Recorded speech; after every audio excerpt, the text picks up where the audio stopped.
The chairman has told the truth. He hasn't had much practice, but he did it this time. I did say that I should be very glad indeed to say something in case anybody preceding me should furnish me a text. That anybody preceding me should furnish you statistics that need to be corrected or facts of any kind that seemed feasible things did not occur to me. It is my line to correct them. I have stood for truth all my life. I have been a sort of symbol of veracity, and it has not always been recognized. But there have been things said tonight which furnish me here and there a text, and they are pleasing texts. I don't see that I have any real fault to find with anything that I have heard. I didn't quite like to hear men whose heads are still brown like the chairman's and black like the guests talk too much of people who have been in this club longer than they have, meaning me, and to hear them calling your distinct attention to the stuff which I wear upon my head and which has been tanned to its present tone by hard work in the interest of civilization. I have first to correct an opinion of the guest of the evening, as everybody can have an opinion. Compliments are paid to him in a gracious way and in a truthful and righteous way. The way in which Mr. Lawrence has turned these compliments when he speaks of this brilliant bird of passage from the coal hole of the Lotos Club. I like to hear him pay these compliments. I like to see the chairman show off what he can do with language. And I like to see him throw out his culture and his knowledge in this mysterious way and talk about the date of the Battle of Bunker Hill, just as if he was there and knew all about it. He throws out this historical information with a scandalous air of having it always on tap. He has been studying a cyclopedia today. There was a man here who knew the date of the Battle of Bunker Hill. I don't take these random historians at par.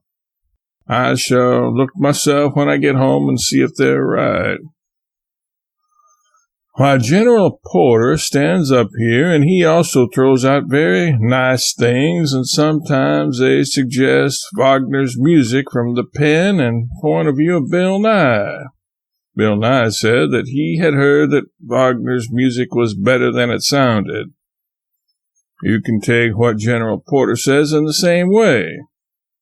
Now, he has been abroad over 5 years and has been working in my interest and Mr. Armour's interest, trying to get our literature introduced, our port from the pen.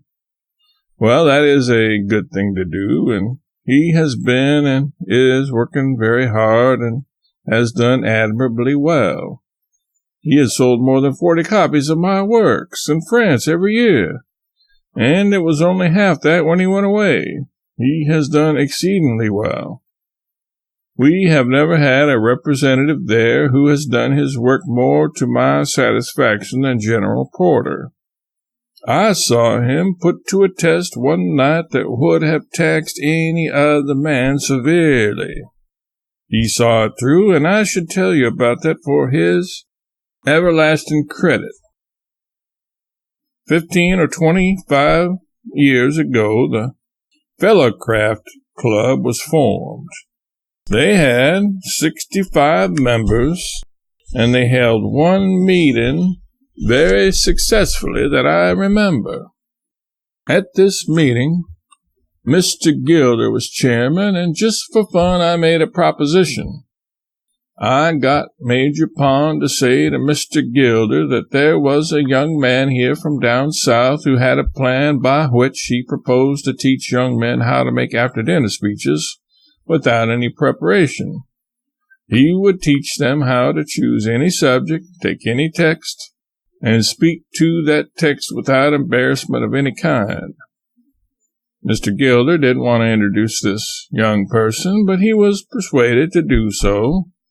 Major Pond said that this man's name was Samuel Langhorne. Langhorne is part of my name. And when he stated what the man's name was, he said he hoped the club would call for Mr. Langhorne. And then Mr. Gilder called it out. I stepped forward. I said, "There is no swindle about this. Langhorne is part of my name. I wanted to try this project, and I wanted a class to teach people after dinner speaking. I wanted to try it on the dog, as the actors say, and I wanted to make the experiment there.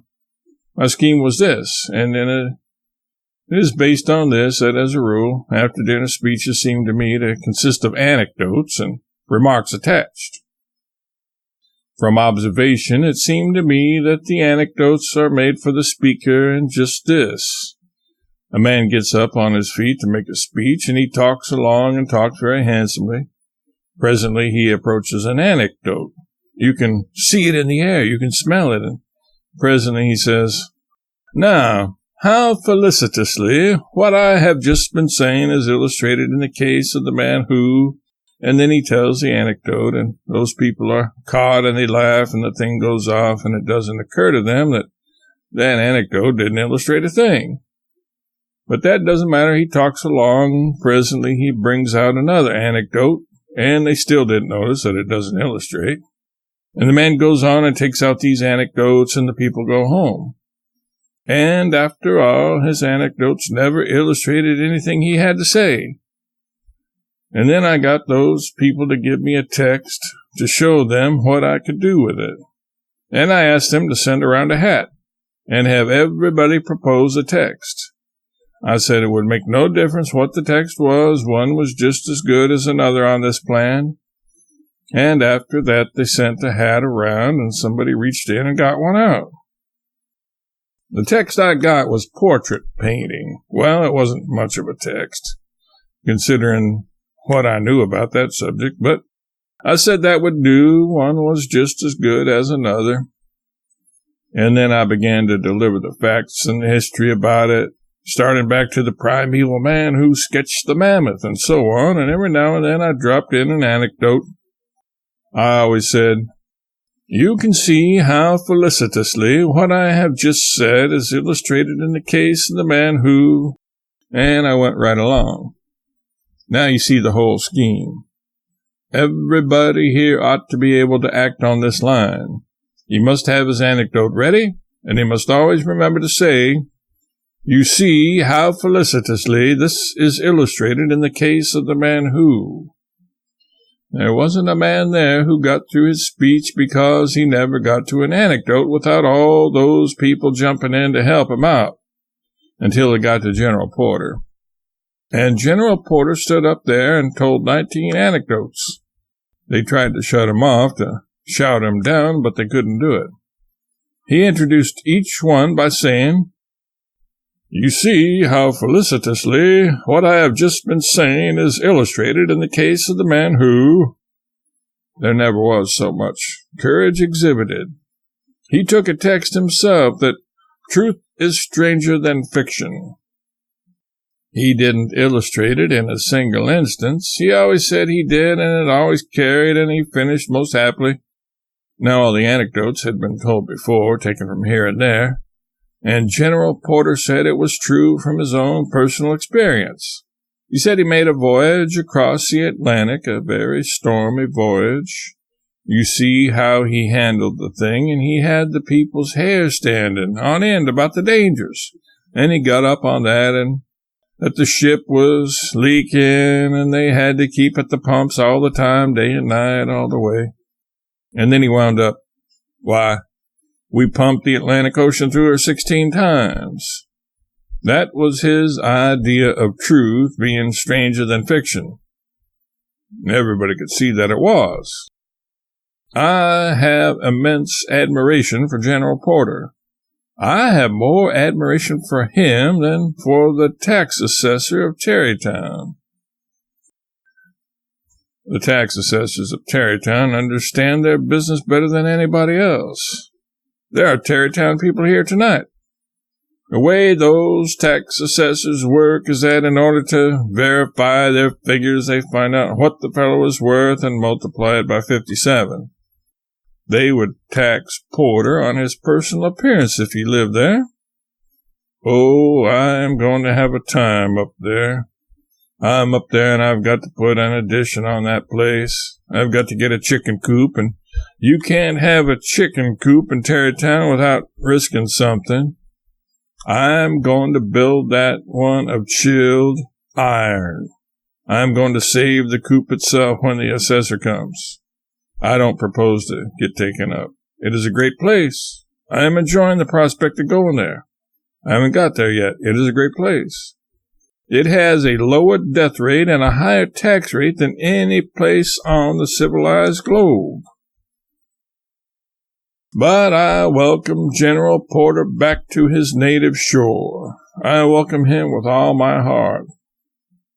I have a reverent affection for him, and this feeling has grown with the years during which I have observed him. He grows in my estimation all the time.